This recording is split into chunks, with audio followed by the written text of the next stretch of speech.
De la agresión contra un país independiente y soberano. Hay mucho análisis sobre eso. Habló el titular de la ONU, están hablando, se está pronunciando toda la comunidad internacional, un denominador común, rechazan el ataque de Rusia a Ucrania, de hecho también la Argentina fijó su pronunciamiento. Vamos a escuchar al titular de la ONU. The saddest moment in my tenure as Secretary General of the United Nations. I started this meeting of the Security Council addressing President Putin and telling him from the bottom of my heart, stop your troops from an offensive to Ukraine, give peace a chance, because too many people have already died.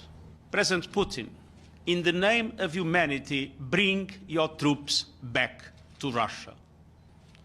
In the name of humanity, do not allow to start in Europe what could be the worst war since the beginning of the century. Bueno, ahí escuchábamos uno de los principales pronunciamientos, ¿no?, sobre este conflicto. Gabriel. Exactamente, Antonio Guterres, el portugués que preside, que es el secretario general de Naciones Unidas, diciendo: es el peor momento que me tocó vivir como secretario general de la ONU. La verdad, puede ser la peor guerra desde comienzo de siglo. Yo iría un poco más atrás también, porque hay que pensar que en el territorio europeo, por lo menos, no ha habido un enfrentamiento entre países, como mencionábamos, desde la Segunda Guerra Mundial. Es una situación muy delicada. Y en el medio hay potencias, ¿no? Porque Rusia es una potencia militar y Ucrania, que no tiene obviamente ese poderío militar, goza del respaldo de la OTAN. Si bien, bueno, le ha dado armamentos, no ha enviado tropas, pero es un respaldo muy importante. Es un acto de guerra brutal. Esto lo dijo la OTAN. Lo escuchamos.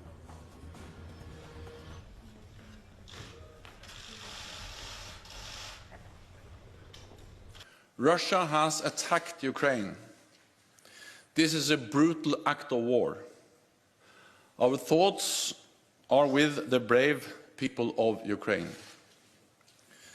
Sadly, what we have warned against for months has come to pass. Despite all calls on Russia to change course and tireless efforts to seek a diplomatic solution, peace on our continent has been shattered. We now have war in Europe on a scale and of a type we thought belonged to history. This is a grave moment for the security of Europe.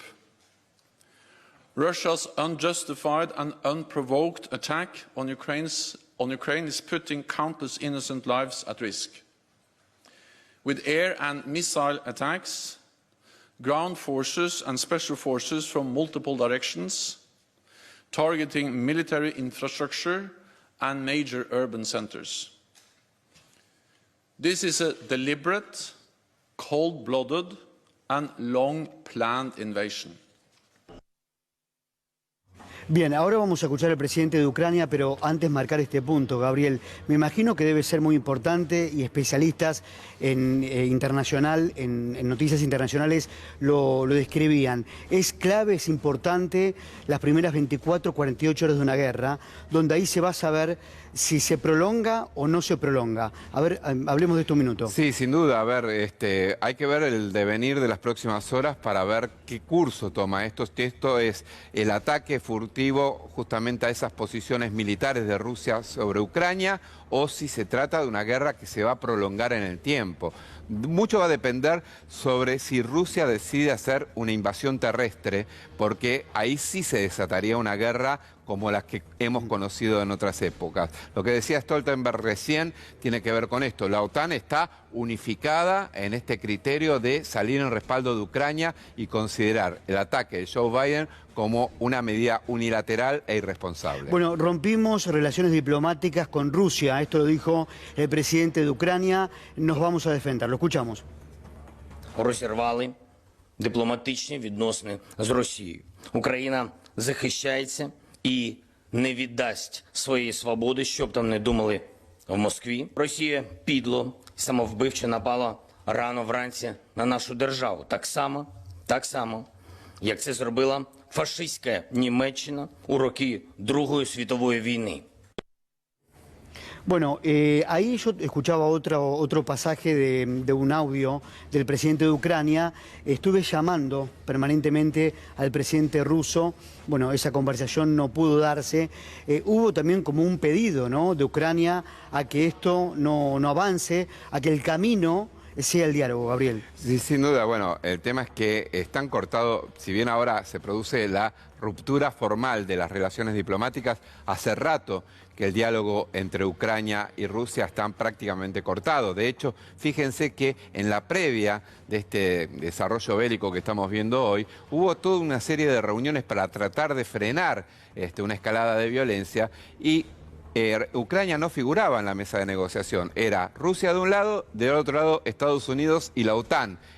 Ucrania, que era la parte interesada, parecía el convidado de piedra de toda esta situación, manteniéndose totalmente al margen. Ahora, a partir de que obviamente ya hay un ataque sobre territorio ucraniano de parte de Rusia, bueno, Zelensky sale con fuerza, incluso hoy convocó a que los civiles se armen y que les va a proveer armas a los civiles para defender la integridad del territorio ucraniano. Así que bueno, vamos a ver qué pasa y cuál es la respuesta del mundo ante todo esto. Mira, vamos a ya entrevistar a Alexander Dementev, que es historiador ruso, investigador de la Universidad de San Petersburgo, que vive en Buenos Aires. Alexander, estamos con Gabriel Michi, soy Adrián Salonia. ¿Cómo te va?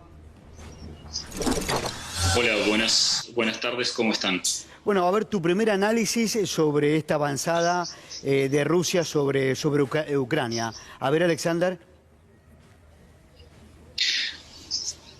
Lo primero que quiero decir es aclarar ciertas cosas, ciertas pautas que han pronunciado antes.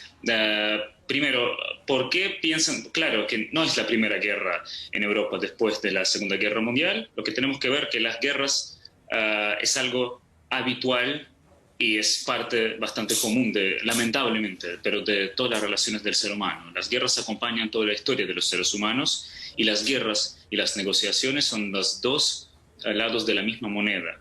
Así que cuando las negociaciones fracasan, en el caso de Rusia, nosotros vemos que durante muchos años, más que nada, durante muchas décadas fracasaban las negociaciones. Vamos a ver que Ucrania ha formado parte de muchas comisiones. A lo largo de 8 años, Rusia trataba de insistir en el cumplimiento por Ucrania de los acuerdos de Minsk para parar el fuego, dar el alto de fuego en las zonas del este de Ucrania.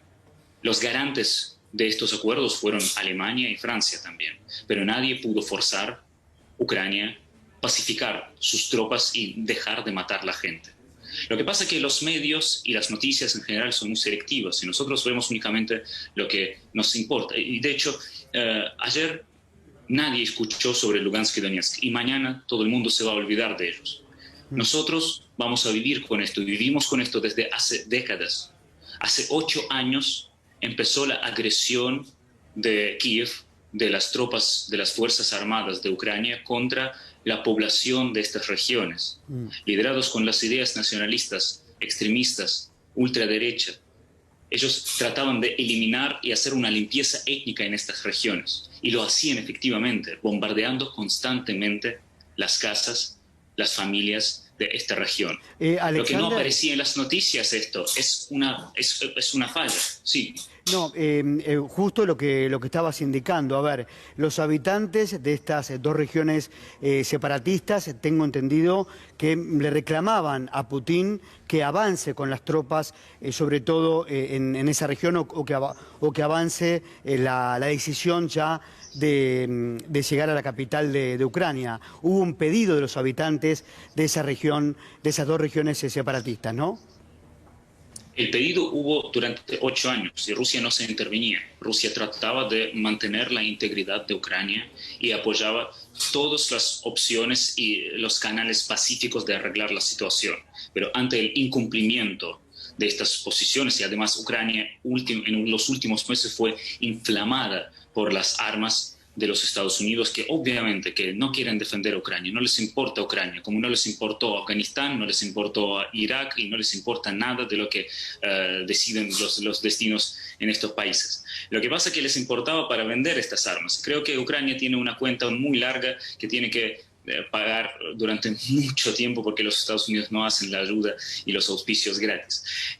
Pero al inflamar Ucrania con tantas armas, el fusil que está en el escenario tiene que disparar. Entonces, tarde o temprano iban a disparar. Y disparaban. Durante últimas semanas, las Fuerzas Armadas ucranianas estaban bombardeando más agresivamente las regiones de Donbass, de Donetsk y Lugansk. Pero el problema pasó cuando nosotros queríamos parar esto y reconocer estas repúblicas por parte de Rusia. Era un gesto muy parecido y de hecho igual al gesto de reconocimiento de Abjasia y Osetia del Sur en el año 2008, cuando también la OTAN trataba de amenazar a Rusia, pero el acto de reconocimiento de Abjasia y Osetia del Sur en el año 2008 fue la garantía de la paz. Y ustedes no escucharon en las noticias más sobre Abjasia y Osetia del Sur porque ahí no pasa la guerra. Alexander, Sí. ¿Vos crees que en las próximas horas Rusia ya no solo va a bombardear las posiciones militares en distintos lugares de Ucrania, sino que puede avanzar en una, digamos, misión de ataque terrestre, o sea, entrar en Ucrania? No lo descarto, pero porque Putin hizo un discurso bastante claro que es bastante comprensible y él explica por qué y qué está pasando. Pasa una operación en Ucrania, según la cual se va a eliminar y se va a castigar el elemento radical que llegó al poder en Ucrania tras el golpe de Estado del año 2014. Los grupos de radicales que son culpables en los crímenes de lesa humanidad a lo largo de los últimos 8 años. Bien. Estoy seguro que habrá un juicio sobre ellos y que Ucrania unida tiene que elegir nuevo gobierno y distanciarse de las alianzas militares antirrusas y respetar los intereses nacionales de sus vecinos. Bien. Es bastante lógico. Alexander, nosotros te agradecemos, escuchamos tu punto de vista, gracias por este contacto, muy amable. Gracias. Bueno, vamos a mostrar ahora, claro, la repercusión que esto está teniendo ya desde hace algunas semanas, pero tras el anuncio de Putin, Gabriel, todos los diarios del mundo están reflejando lo que está pasando. Yo abrí el noticiero diciendo que Europa, tras 77 años de paz, se ve enfrentada a una guerra. Sí. ¿Es tan así o no? Sí, a ver, tuvieron la guerra de los Balcanes, que duró desde el año 1991 hasta el año 2001, pero bueno, era una guerra que no es por minimizar porque hubo muchísimas víctimas realmente, pero fue una guerra circunscripta, si se quiere, a lo que fue la disolución de la Unión de Yugoslavia, ¿no? Después sí hubo enfrentamiento, pero no hubo lo que decíamos, que nos corregía recién el académico, lo que no hubo fue enfrentamiento país contra país, claro, así de la Segunda Guerra Mundial, y esto es lo que hay que remarcar. Por eso es un escenario distinto al que hemos visto hasta ahora. Después vamos a hablar, ya que estamos enfocando en los diarios más importantes del mundo, el tratamiento de la información que le da cada país hoy sumergido en este conflicto. ¿Qué pasa? Rusia está informándole a la población qué sucede y Ucrania, ¿qué pasa con Ucrania en cuanto a la información? Momento de pausa y enseguida continuamos con más noticias.